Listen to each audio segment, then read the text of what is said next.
में डिफरेंशियल रहेगा। आप ब्रिज हो सकता है भले, लेकिन ऐसा नहीं हो सकता कि आप आईटीसी को भी एचयूएल की वैल्यूएशंस दे दें। उसके दो कारण हैं। एक तो आईटीसी का ब्रेड एंड बटर बिजनेस जो है वो अभी भी एक सिगरेट बिजनेस है, जिसमें एक हो या ना हो दो रिस्क रहते हैं, एक रेगुलेटरी रिस्क और एक ईएसजी का रिस्क।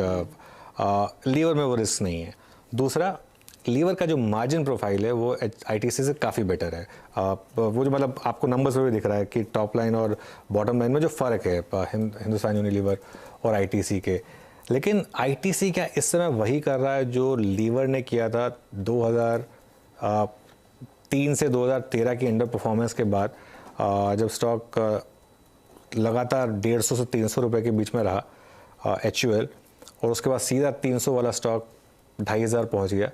क्या आईटीसी वही करने वाला है? लगातार 7-8 साल एक बैंड में बिताने के बाद अब ये 400 जो क्रॉस कर रहा है, शरद अवस्थी जी, क्या आईटीसी चल पड़ा है अब एक फर्दर री रेटिंग के लिए?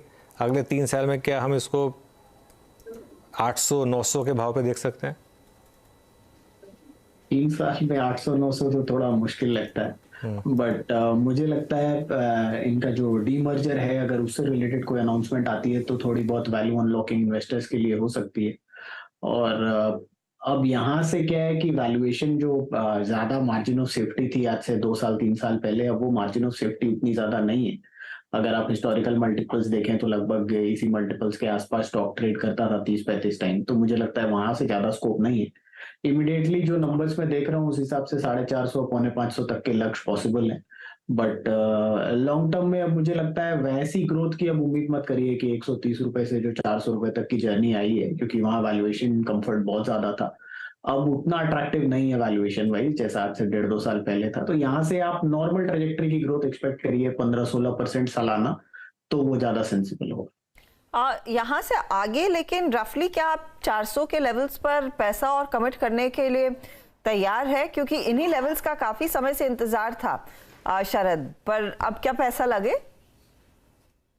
नहीं, देखिए डिपेंड करता है आप क्या खरीद रहे हैं। एक वैल्यू क्रिएटर रहा है हमेशा से, एक ब्लू चिप कंपनी है, मैनेजमेंट से रिलेटेड कोई प्रॉब्लम्स है नहीं। और जैसा अभी सुमित भी बोल रहे थे कि तीनों चारों सेगमेंट अगर आप देखें, पेपर, होटल्स, एफएमसीजी में और इम्प्रूवमेंट आनी चाहिए। जिस तरीके से इन्होंने मार्केट शेयर गैदर किया है, अब रैदर बॉटम लाइन साइड के उसके बेनिफिट्स इनको मिलने चाहिए। नंबर ऑफ एसकेयूज काफी बढ़ाए हैं। लेकिन जैसा अनुज बोल रहे थे, सिगरेट वाले बिजनेस का ओवरहैंग भी रहेगा, क्योंकि बहुत सारे ईएसजी कंप्लायंस के हिसाब से बहुत सारे इन्वेस्टर शायद पार्टिसिपेट नहीं करेंगे। तो डीमर्जर एक नया ट्रिगर हो सकता है यहाँ से और फर्दर बड़ी अपमूव के लिए। बट उसके पहले नॉर्मल सिनेरियो में अगर मैं सिंपली वैल्यूएशन के हिसाब से देखूं तो अभी इमीडिएट टारगेट्स FY25 के नंबर्स पे आपको 450 550 दिखता है। अब 10-15% रिटर्न अगर आपको सेटिस्फाई करता है 1-1.5 साल में तो ठीक है। बट बड़ा पैसा बनने की गुंजाइश मुझे कम लगती है यहाँ से। चार्ट्स पर शिल्पा आपकी एनालिसिस क्या है आईटीसी? हर्षदा जी, अगर आईटीसी देखें, मैं अभी उसी को ट्रैक कर रही थी। ऑफकोर्स हमने बायस को 388 से कंटिन्यूस लेवल पे दिया हुआ है, लेकिन अभी यहाँ पे ऑप्शन चेन के थ्रू अगर आप देखेंगे तो आपको immediate targets towards 412 and 415 very easily achievable लग रहे हैं। आपको यहाँ पे स्टॉप लॉस 397 का मेंटेन करना है। लेकिन जिस तरह से मोमेंटम है और इसने होल्ड किया हुआ है, आई गेस 410 412 तो इजीली आपको देखने को मिलेंगे। 410 412 उसके बियॉन्ड देखते हैं क्या निकल कर आएगा। लेकिन ये स्टॉक जिसमें सबसे ज्यादा एक्टिविटी देखने को मिली है। अच्छा, एक दो और ट्रेड्स आपकी स्क्रीन पर रखते हैं जहां पर धीरे धीरे करके एक्शन अब और जोर पकड़ रहा है। एक तो कैथलिक सीरियन बैंक लेकर आइएगा, 6.5% ऊपर है स्टॉक और पिछले 10-15 मिनटों में 3-3.5% की तेजी इसने अपने नाम कर ली है। और तो CSB 286 के लेवल्स पर वो स्पाइक आप जो देख